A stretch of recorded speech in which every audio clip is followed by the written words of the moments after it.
नमस्कार दोस्तों, बात करते हैं आईडीएफसी फर्स्ट बैंक लिमिटेड की 41 का स्टॉक हो चुका है और 1% की रैली अभी तक आ चुकी है। 12 बज रहे हैं और 11 मिलियन शेयर्स यहां पर ट्रेड हो चुके हैं। बात करेंगे इस वीडियो में लॉन्गर पीरियड की और बाजार में जिस तरह की लगातार मंडे को गिरावट हुई, उसके बाद 2 दिनों की रिकवरी पैटर्न यहां पर बना है। क्या ऐसे में आईडीएफसी फर्स्ट बैंक में आपको खरीदारी करनी चाहिए या नहीं? स्टॉक अभी भी आपका ओवरसोल्ड जोन में ही है और अगर आप ऐसे में खरीदारी करते हो, क्या पैसा बनेगा आपका?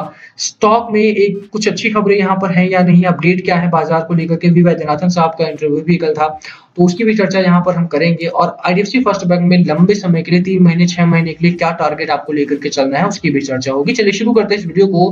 बट उससे पहले अगर आप चैनल पे नए हो तो प्लीज चैनल को सब्सक्राइब कर दो and hit the bell icon ताकि आपको नोटिफिकेशन मिल सके। चलिए स्टार्ट करते हैं।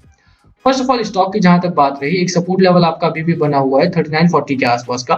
और नीचे गया था, अगर आप देखोगे स्टॉक ने 37 38 तक के भी लेवल्स यहां पर दिखाए हैं और अभी भी चांसेस है, there is a huge chance कि बाजार अभी भी आपको लोअर एंड पर लेकर के जा सकता है। अगर इस समय निफ्टी 50 का चार्ट देखा जाए, और मैं आपको डेली चार्ट दिखा देता हूं यहाँ पे सबसे पहले, तो मंडे को जो गैप डाउन ओपनिंग हुई थी और उसके बाद भी बाजार में बुरी तरह से गिरावट देखने को मिली थी, उस टाइम पर बाजार आपका ओवरसोल्ड जोन में एंटर हुआ था। ठीक है, और इस ओवरसोल्ड जोन की वजह से ही बाजार आपका इस समय थोड़ी सी रिकवरी में, 1 से 2 दिनों की रिकवरी, मैंने आपको जिस दिन गिरावट हुई थी उस दिन भी बोला था कि बाजार यहां से थोड़ा सा रिकवर कर सकता है। Do not make mistakes. ठीक है, यहाँ पर ये जो रिकवरी आ रही है वो बहुत शॉर्ट टर्म की है, बहुत शॉर्ट टर्म पुल बैक है। इसको आप बुलिश पैटर्न की तरह कन्वर्ट नहीं कर सकते। उसको आप ये नहीं मान सकते हो कि नहीं यहाँ से बाजार आपका ऊपर निकलेगा अनटिल और अनलेस ये अपने अपर रेंज में आता है। अपर रेंज कौन सा है आपका?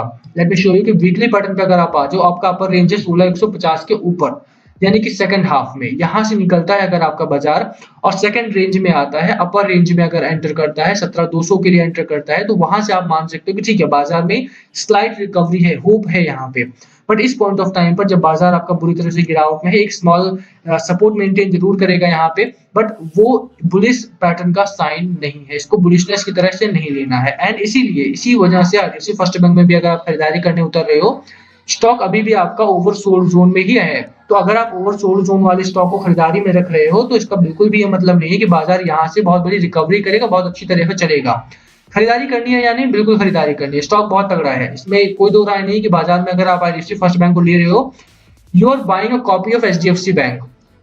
और ये मैं नहीं कह रहा हूं, अगर आप रेशियोज को देखो, अगर आप कंपैरिजन करते हो, हालांकि एचडीएफसी बैंक आज बहुत बड़ा बैंक है, बट अगर आप बात करो कि 2000 में, 1998 में, 1999 में सिमिलर पैटर्न पर काम करता था एचडीएफसी बैंक। इस समय बहुत बड़ा बैंक है, बहुत बड़ा इंस्टीट्यूशन है, उसके मैनेजमेंट ने बहुत मेहनत की है। आज कोई कंपैरिजन नहीं है किसी भी बैंक के साथ उस बैंक का। बट आईडीएफसी फर्स्ट बैंक लगातार ग्रोथ पर है, इनका एनपीए बहुत डाउन है, इनका कासा रेशियो बहुत अच्छा है, एनआईए एनआईआईएम अगर आप देखो तो काफी, एसेट क्वालिटी की अगर आप बात करो लगातार इंप्रूव हुई है। तो मुझे लगता है कि बाजार में आईडीएफसी फर्स्ट बैंक के लिए स्कोप है, आपके लिए स्कोप है। अगर आपने ऑलरेडी बाय किया है, होल्ड करो अपनी पोजीशंस को, निकलने की बहुत जल्दीबाजी मत करना। स्टॉक अभी अच्छा नहीं चल रहा है, फेवरेबल नहीं है, पॉजिटिव नहीं है, बट बहुत जल्द जैसी मार्केट में रिकवरी आएगी आपको अच्छा खासा मुनाफा मिलेगा। पहला टारगेट है 52 रुपीज के आसपास का। लेट मी मार्क दिस, 52 का आपका पहला टारगेट यहाँ पर मिलेगा। स्टॉक इस समय खरीदारी करने की मेरी सलाह आपको बिल्कुल रहेगी। एंड 52 का जो टारगेट है that is of ICICI direct का, तो अगर आप खरीदारी कर रहे हो तो मेरा भी भरोसा है और मुझे लगता है कि आईसीआईसीआई डायरेक्ट की रिसर्च रिपोर्ट भी काफी इंपॉर्टेंट रोल प्ले करती है।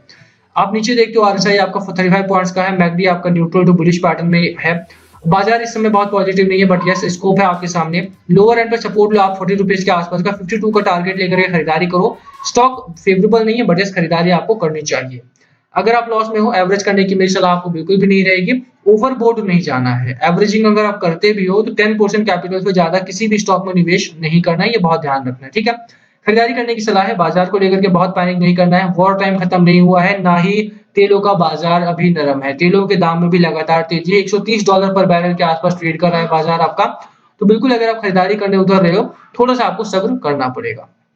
होल्ड करो, रिकवरी बहुत जल्दी आएगी। पूरा का पूरा वर्ल्ड वाइड मार्केट आपका डाउन है, इंडियन मार्केट अकेला नहीं है। ऐसे में अगर आप खरीदारी करते हो पैनिक होगा, बट यस प्रॉफिट भी बनेगा। रिवॉर्ड एंड रिस्क साथ साथ चलते हैं, आपको देख के चलना पड़ेगा कि रिवॉर्ड और रिस्क में कोई खास डिफरेंस नहीं है। अगर आप रिस्क लेते हो तभी आपको रिवॉर्ड भी मिलेगा। तो बिल्कुल खरीदारी करो। बाकी last call must be yours. क्या है आपकी स्ट्रैटेजी स्टॉक को लेकर के, प्लीज कमेंट करके शेयर करना। वीडियो को यहीं खत्म करते हैं। पसंद आए तो लाइक करना, चैनल पे नए हो सब्सक्राइब किए बिना मत जाना।